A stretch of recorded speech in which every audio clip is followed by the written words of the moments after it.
Just in some ways, they knew nothing about genetics or DNA, but they had their own version of it, which is blood. Blood will tell. I'm just a bastard. The bastard of Robert of the House Baratheon.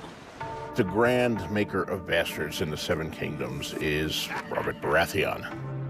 We see about 4 of them being murdered in the opening episode of season 2 when Joffrey sends forth his people to find them. The one who gets away from that slaughter of the innocents, of course, is Gendry, who is one of Robert's older bastards. And Gendry looks very much like the young Robert, something that Ned recognizes the minute he lays eyes on Gendry. Find anything? King Robert's bastard son.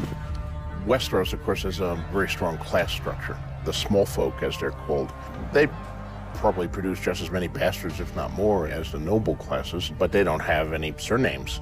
And here we have Bronn, son of... You wouldn't know him. The noble houses do have their names, and when they produce bastards, they can't have his father's name, so they give him a bastard name. Very simple declarative names that basically tell you this person has noble blood in them, but they're bastard-born. Half Robert, half lowborn. And it differs from region to region. In the north, you have snow. In the Vale of Arryn, it's stone. In the Riverlands, it's rivers. In the Westerlands, it's hill. Iron Islands, it's pike. In the Reach, it's flowers. In the area around King's Landing, the name Waters has been used. In the Stormlands, it's storm. And in Dorne, it's sand. I don't believe you have met Ilaria. This is the Lord Hand, Tywin Lannister, and Cersei Lannister, the Queen Regent. My lady? Can't say I've ever met a sand before. Dorne is a very different culture from the rest of Westeros. It's more hedonistic approach to life. They take in many ways a more relaxed approach to life. Bastards are born of passion, aren't they? We don't despise them in Dorne. No, how tolerant of you. Well, the Dornish have different customs, quite a few different customs, one of which is just that bastards aren't looked down upon in the way that they are in the other 6 kingdoms. People everywhere have their differences. In some places, the highborn frown upon those of low birth. If you're a bastard, you're nothing here. Whereas in Dawn, we have loads of bastards. I'm surrounded by them. That's my family. I'm one. I have 10,000 brothers and sisters. And I'm not quite sure what to call you. Ilaria works for everyone else. Ilaria Sand might be a bastard, but it's quite permissible for her to be the mother of a prince's babies, and no one really thinks twice about this. What do you do with a bastard child?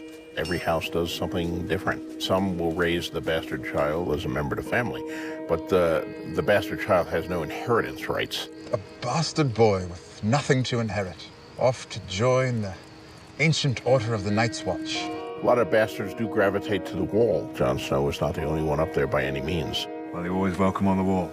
No bastard was ever refused a seat there. Bastards can rise there to officers and command. Some of you bear the names of proud houses. Others only bastard names and no names at all. The wall is a more egalitarian society. Not completely by any means. It still tends to favor the sons of lords and the sons of great houses. Lord Snow here grew up in a castle, spitting down on the likes of you. You have Jon Snow, of course, who is probably the most famous bastard in the story. He's right up front, the bastard of Winterfell. I think Jon did have a choice to join the Night's Watch or not. He actively chose. He went to the Night's Watch to emulate his uncle Benjen, and eventually, I think in his head, to lead. He wanted to lead them. When Jon first came to Castle Black, he was maybe a little bit spoiled. He was a tough kid, and he was a kid who'd never back down from a fight, but at the same time, he grew up in a castle. He grew up with very high-class people, and even if he was a bastard himself, his best friend was Robb Stark, and he was raised by Ned Stark, and he ended up thriving at Castle Black and becoming a leader for the first time. None of that would have come to pass, and none of that would have been the way it was if Jon Snow felt that he belonged in Winterfell.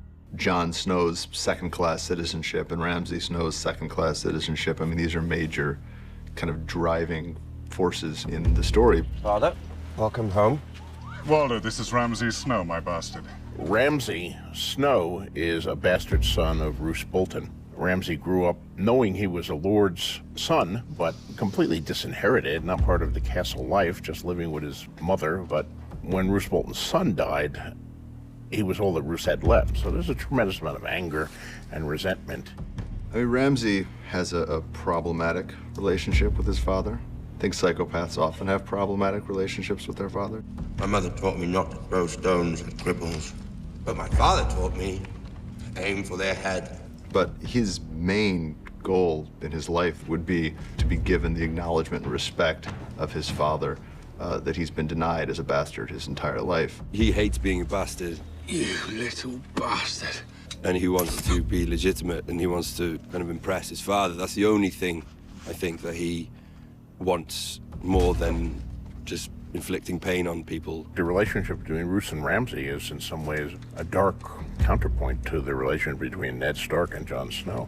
In both cases, a noble father with a bastard son. Jon and Ramsay are literally the opposite to each other. You know, Jon's very noble and honorable, and and Ramsay is none of those things. Roose himself is a cold and calculating man, a dispassionate man. I place far too much trust in you. But the treatment of the bastard son is very different.